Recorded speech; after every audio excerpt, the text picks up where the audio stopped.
Welcome to our video series on creating and using mini-sites. In this video, we'll look at getting a domain name and web host for your mini-site.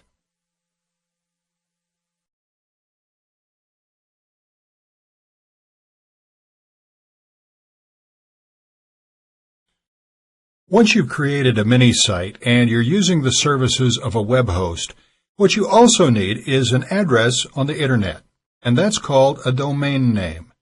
For example, this domain name is namecheap.com. We use this service for registering many of our domain names. When you register a name, obviously it has to be available.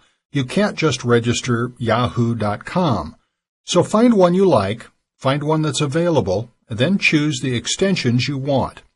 I would recommend .com, but you may, if you wish, have .net, .org, .us if you live in the United States, .cn if you live in, that's China, I believe, .info, .ws, and so on. But as I said, I would generally deal with .com. From Namecheap, you can get them for, at this time, just under $9 a year. You never actually own your domain outright. You just register it year by year. You can register it years ahead if you want. That's up to you. So, buy a name that's available. Then what you need to do is point it at your web host. And for your interest, that's called, you need to point it at the correct name servers. But what I would recommend, if you aren't familiar with this, you may want to ask the people you're registering your name from. More specifically, I would recommend asking your web host. You can say, I have a domain name, now how do I point it to you? Because you have to point it to your web host, because a name by itself doesn't mean anything. It has to go somewhere. So you have to point your name at your web host. So ask your web host, I have a name, now how do I point it at your servers? They'll tell you what to do. So once you've done that, and you've uploaded your mini-site, and your site is live, actually, one step I neglected to mention, once your domain name is pointing at your web host, you still need to make it live at your web host, because they don't know your domain exists. And specifically, they don't know you own that name, at least for this year.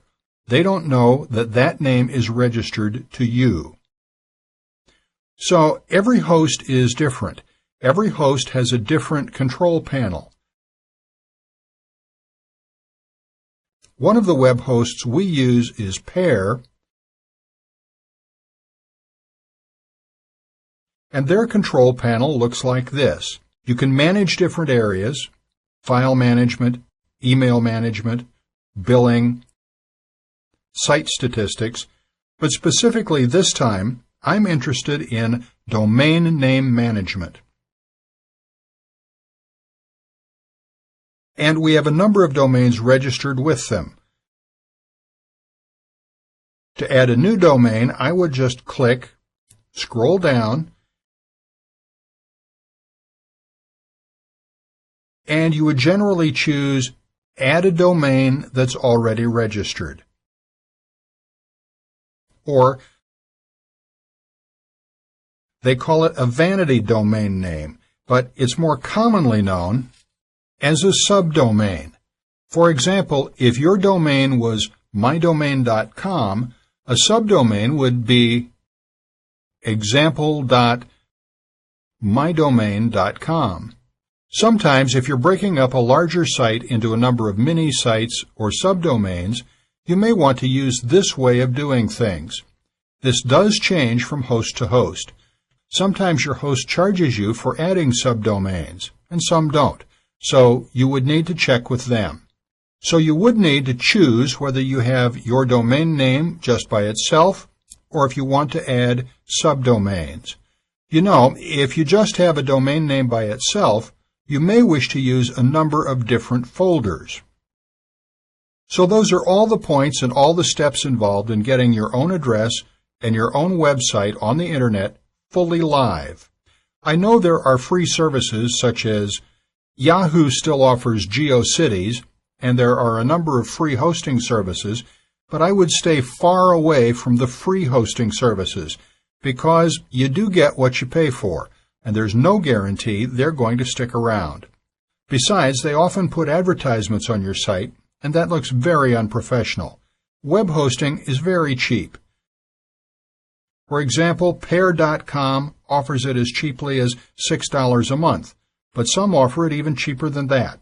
So you can look around if you like. So with your web hosting, with a domain name, and pointing your domain name at that web host and then uploading your Minisite pages via FTP, that gets your site live on the Internet, and then you get people visiting.